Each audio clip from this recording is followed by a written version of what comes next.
When there is a conversion and there's an exchange of value, how do you offset that and choose the right model? The Marketing Mixtape, a space where we cut through the noise and focus on what matters in marketing. Welcome to another episode of the Marketing Mixtape. I'm your host, Bruce, and I'm here with Jason, as usual. Today, we are going to dive into the world of attribution modeling. Hey, Jason. Hey, Bruce. Thanks for inviting me back. It's good to be Sure thing, man.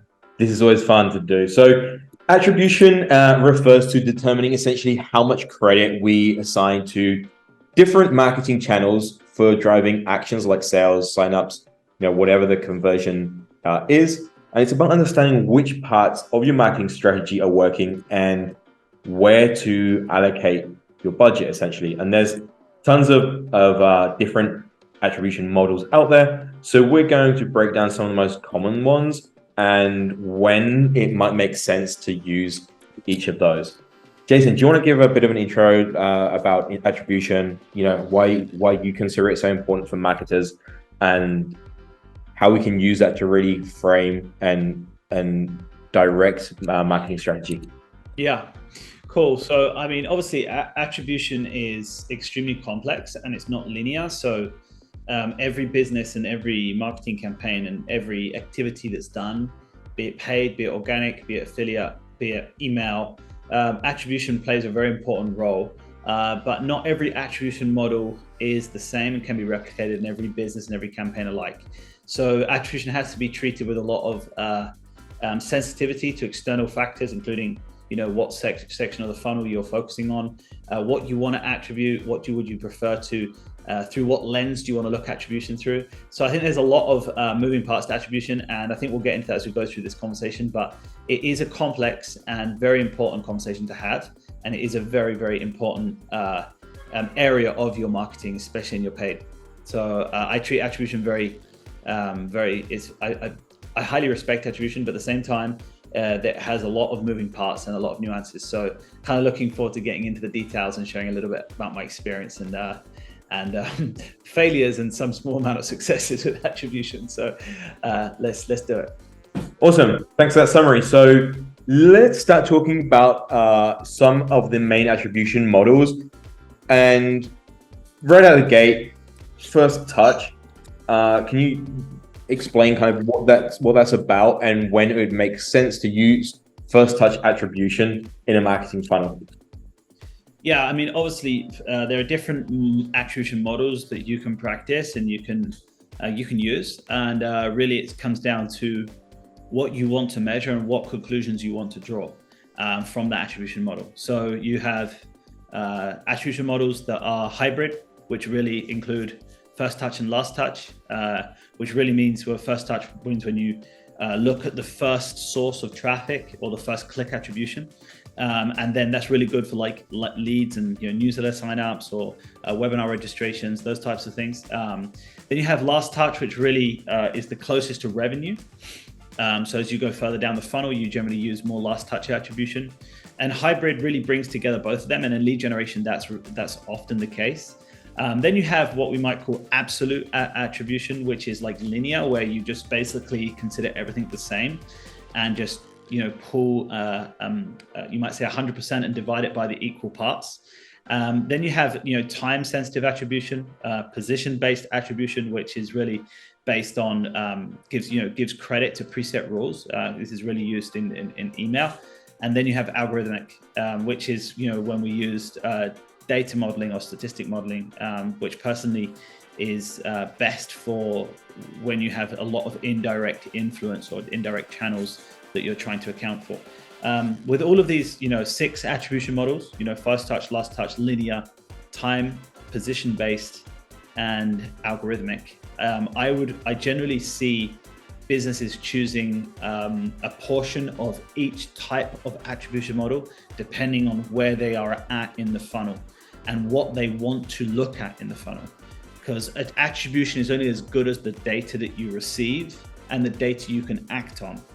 Therefore, choosing the attribution model is very important depending on what area of the funnel do you want to zero your focus towards. Yeah, that's awesome. And I think, having the tracking set up, like you just mentioned, having those the data being tracked correctly, I think, is key for sure. And anyone that is listening to the Marketing Mixtape for the first time should go back to our last episode where we talked about setting the foundations for proper split testing in PPC.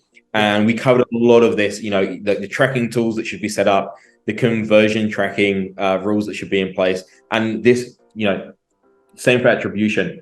If we're not tracking those data points, there's no way that we're going to be able to attribute the credit for those marketing activities correctly. So, having said that, we cover kind of the six different attribution models. Some of them kind of more defined and easier to understand. Other more dynamic, more customized based on the use case. How do we go about choosing the right model for our business? What are some of the variables that would affect which of those options make most sense for us? Yeah, so as I said at the beginning, it really does depend on the context. It's like most things in marketing; they're not binary. You can't. It's very difficult to be exacting or be linear to these decisions. So you have to really be very sensitive to the context that you are going to choose the model for. I know that sounds complicated, but it's not if applied. So for example, if you're just measuring conversion rates from sending a cold traffic to a landing page, and the conversion rate is as simple as sign up to a newsletter or download an ebook or sign up for an evergreen webinar. It's very simple, right? You can just measure first touch because you've got one source of traffic. You might not have, let's say you have no retargeting, and it's very simple to kind of choose what an attribution model. When choosing an attribution model becomes very complex is when you have multiple sources of traffic, and a little bit of all different sources can actually be really good in regards to your ROAS, because you're kind of like touching the potential customer or the lead at different points in their journey through different channels. But it makes attribution very complex. And I can give you an example. So we have a case, and I mean a business case or a case study, where we have a customer who's like, I'd say a large e-commerce, and they've been around for 10 years and they've had 4 different CRMs over the past 10 years. They've got really big YouTube and Instagram account. And they run a ton of Google Shopping ads. And let's say that they also have affiliates. Let's say they have a big email database, and they also have two individual e-stores. So like they have their online shopping stores for different brands. So you've got all of these different like touch points and channels of traffic. And so when there is a conversion and there's an exchange of value, how do you offset that and choose the right model? So the first thing to go with is that it's going to depend on the goal of choosing the attribution model. So what do we want to measure? Do we want to measure revenue? Do we want to measure cost per 1,000 clicks? Do we want to measure on the cost per conversion, or a soft conversion such as a lead, or you might say getting someone's contact details? Do we want to measure the time it takes for somebody to enter the funnel and exit the funnel? So the most important thing when you have these complex cases is to really choose the goal that you're setting out to achieve. The second is to then start building in where the sensitive points are in your funnel. And sensitive points are really like parameters. So they're like where something happens that you really care about. So I can give you an example in a very simple case. So like if you're looking to get webinar registrations to then, on the back end of your webinar, upsell them to your coaching program, you might care about webinar registrations. But there is a step before that. You could care about how much you're willing to pay for every 1,000 clicks or every 10,000 clicks. And then you can even care about how much you're willing to pay for 1,000 impressions of your ad, and so on and so forth. So you can build an attribution model for anything really in the funnel. And the first question that we always ask people is, what do you want to measure? And then let's choose the best attribution model depending on what you want to measure. And then I think the segue to this is really, how do you make this complex conversation very simple? And that's why it really goes down to not looking at everything as one big picture, but start to break it down into, you might say, areas which you can then build attribution models to those different areas. Yeah, that's awesome. And I don't want to detract from the importance of attribution, because it's clearly essential to understand what is happening with our precious marketing dollars, especially in times where, Recession. complicated situations, recession, mean that we're looking even more granularly at every single marketing dollar that goes out. Having said that, I think it's important to understand how it plays part of a bigger picture. And it's super interesting because I was talking to a VP of revenue marketing in a big online training company, 150 million dollars revenue yearly, and she wrote a really interesting some really interesting notes about attribution. And she said that she said that she used to keep her eye on attribution like a hawk, but she's not fixated on it anymore because she understands that companies care about closing revenue. So, bottom line sometimes loses importance as long as the revenue is coming in and that the strategies are working. It's not necessarily, the other thing she said was that she realized she was missing a point. It wasn't a magical ingredient, but the combination of several. Buyer journeys can be hard to depict in a serial way. It's not necessarily linear. And one of the most interesting points that she raised was that she understands now that all the time she spent chasing opportunities and leads for the right source of conversion was essentially wasting time. And she kind of maybe sticks with some more simpler rules of thumb, potentially last touch point. So again, this is about attribution. We're sharing some models, but I think understanding how it plays part of a bigger picture is important. What would you say on that? Yeah, so like as I said, like break down your funnel into biteable chunks and look at what you care about at each stage, right? So as you know, the person that you were chatting with before, and you're sharing some of those insights, really what she's saying is, we care about what we care about the most. So we're going to attribute what we care about the most. What do we care about the most? Well, we care about cash in the bank. We care about overall channel ROAS. We care about cost per lead or customer journey, average lifetime value. Whatever the metric is, build out from what you care the most.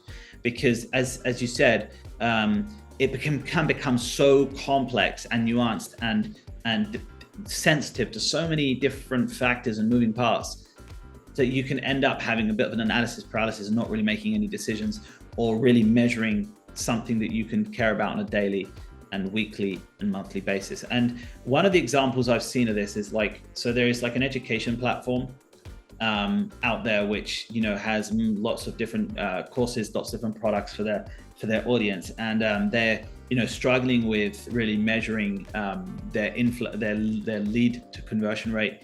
And one of the things that they've started doing is just not focus on for example, their cost per lead, but their cost per engaged lead, because they were getting a ton of bad leads. So they're looking at the total cost of advertising over engaged leads, because they don't really care about the non-engaged leads. They do care about the cost, but they don't care about the numerical quantity. They care about the engaged lead. So they're willing to pay, for example, $20 per qualified lead. And a qualified lead is somebody who, watches a webinar or, books a call or actually has an email or opens the first email once they sign up. So you have to build that attribution model around what you care about the most. And then probably from that start to mirror different variations based on what you really want to go deep into. And I really like looking at first click attribution. So when you're looking at top of the funnel activities, it's really easy to measure. And then bottom of the funnel activities, you sometimes have to be very biased and kind of divide out your advertising dollars to all your channels equally, because there's a lot you don't know about impressions and visibility. And a simple example can be like if somebody has seen a retargeting ad, but the view isn't tracked, and how do you attribute that conversion that just happened magically, and they probably saw a retargeting ad that you didn't attribute within your attribution model. So how do you offset the advertising budget to all of the channels equally when some things are very difficult to track? So that's why I always recommend to just focus on really where you want to put your energy in tracking, and then drilling into that, and then building from that out, because it becomes building from that out. That sounded crazy. Building from that attribution, and just building upon that until you can really start to measure as many things in the funnel as you consider necessary. Yeah, understanding what we're attributing. That's interesting, because another one is attributing for profit as opposed to revenue. Because if we're solely attributing revenue, then we could be optimizing for low quality conversions or low profit conversions essentially.